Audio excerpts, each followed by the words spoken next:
Sankranti special sweet ಖಾರ ಪೊಂಗಲ್ ಎರಡು ಮಾಡೋಣ.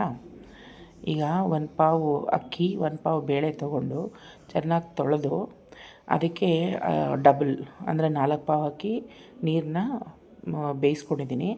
ಈಗ ಫಸ್ಟು ಸ್ವೀಟ್ ಪೊಂಗಲ್ಗೆ ಗೋಡಂಬಿ ಬೇಯಿಸಿ ಎತ್ತಿಟ್ಕೊಂಬಿಡ್ತೀನಿ, ಅಂದರೆ ಫ್ರೈ ಮಾಡಿ ಎತ್ತಿಟ್ಕೊಂಬಿಡ್ತೀನಿ.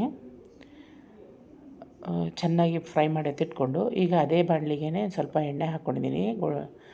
ಈಗ ಜೀರಿಗೆ, ಮೆಣಸು, ಗೋಡಂಬಿ ಹಾಕಿ ಫ್ರೈ ಮಾಡಿಕೊಂಡು ಚೆನ್ನಾಗಿ ಅದು ಗೋಲ್ಡನ್ ಬ್ರೌನ್ ಆಗೋವಷ್ಟು ಫ್ರೈ ಮಾಡ್ಕೊಂಡಿದ್ದೀನಿ. ಈಗ ಹಸಿಮೆಣ್ಸಿನ್ಕಾಯಿ ಹಾಕ್ಕೊಳ್ತಿದ್ದೀನಿ, ಕರಿಬೇವು ಹಾಕ್ಕೊಂಡಿದ್ದೀನಿ. ಇದಕ್ಕೆ ಖಾರ ಸ್ವಲ್ಪ ಜಾಸ್ತಿನೇ ಆಗುತ್ತೆ, ನೋಡ್ಕೊಂಡು ಹಾಕಿ, ಏಕೆಂದರೆ ನಾವು ಮೆಣಸಿನ ಪುಡಿ ಎಲ್ಲ ಹಾಕ್ತೀವಲ್ಲ, ಹಾಗಾಗಿ ಅರಿಶಿನ, ಉಪ್ಪು ಹಾಕಿದ್ದೀನಿ. ಈಗ ರೈಸ್ ಹಾಕ್ಕೊಳ್ತಾ ಇದ್ದೀನಿ. ಬೆಂದಿರೋ ರೈಸನ್ನ ಮಿಕ್ಸ್ ಮಾಡ್ಕೊಳ್ತಾ ಇದ್ದೀನಿ. ಇದರಲ್ಲೇ ಅರ್ಧ ಎತ್ತಿಟ್ಕೊಂಡು ನಾನು ಸ್ವೀಟ್ ಪೊಂಗಲ್ಲು ಮಾಡ್ತಿದ್ದೀನಿ, ಏಕೆಂದರೆ ಜಾಸ್ತಿ ಆದರೆ ತಿನ್ನೋದಿಲ್ಲ, ಅದು ಇದು ಎರಡೂ ಆಗುತ್ತೆ ಅಂದ್ಬಿಟ್ಟು ಸ್ವಲ್ಪ ಸ್ವಲ್ಪ ಮಾಡಿಕೊಂಡ್ರೆ ಅಡ್ಜಸ್ಟ್ ಆಗುತ್ತೆ. ಈಗ ಅದನ್ನು ಫುಲ್ಲು ಕನ್ಸಿಸ್ಟೆನ್ಸಿ ಲಿಕ್ವಿಡಿಯಾಗಿ ಮಾಡ್ಕೊಳ್ಳೋಣ. ಈಗ 1 ಸ್ಪೂನ್ ತುಪ್ಪ ಹಾಕ್ಕೊಂಡಿದ್ದೀನಿ. ಅದನ್ನು ಹೊಂದ್ಕೊಳ್ಳೋಂಗೆ ಬಿಟ್ಟು ನಾನು ಅದೇ ಹೇಳಿದ್ನಲ್ಲ, ಪೆಪ್ಪರ್ ಪೌಡರ್ ಹಾಕ್ಕೊತಾ ಇದ್ದೀನಿ.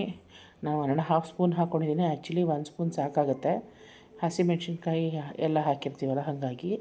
ಈಗ ಕೊತ್ತಂಬರಿ ಸೊಪ್ಪು, ತೆಂಗಿನ ತುರಿ ಹಾಕಿ ಮುಗೀತದು. ಈಗ ಸ್ವೀಟ್ ಪೊಂಗಲ್ ಮಾಡ್ತಾಯಿದ್ದೀನಿ. ಅದಕ್ಕೆ ತುಪ್ಪ ಹಾಕ್ಕೊಂಡು ಸ್ವಲ್ಪ ಬೆಲ್ಲ ಹಾಕ್ಕೊಂಡು ಕರಗಿಸ್ಕೊತೀನಿ.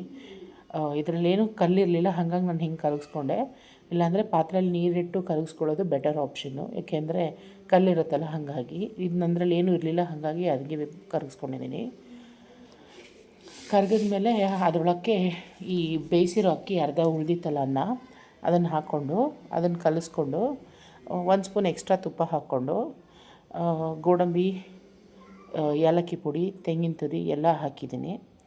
ಹಾಕಿ ಮಿಕ್ಸ್ ಮಾಡಿ ಚೆನ್ನಾಗಿ ಕನ್ಸಿಸ್ಟೆನ್ಸಿ ಫುಲ್ ಲಿಕ್ವಿಡಿಯಾಗೂ ಇರಬಾರ್ದು, ಫುಲ್ ಸಾಲಿಡಾಗೂ ಆಗಬಾರ್ದು, ನೋಡಿ ಮಾಡಿಕೊಳ್ಬೇಕು ಅಷ್ಟೇ. ಇಷ್ಟು ಮಾಡಿಕೊಂಡ್ರೆ ಆಯಿತು. ಖಾರ ಪೊಂಗಲ್ಗೆ ಮೊಸರು ಬಜ್ಜಿ ಇಲ್ಲ ಚಟ್ನಿ ಯೂಸ್ ಮಾಡ್ಕೊಳ್ಬೋದು. ಥ್ಯಾಂಕ್ ಯು ಫ್ರೆಂಡ್ಸ್, ಮತ್ತೆ ಸಿಗೋಣ.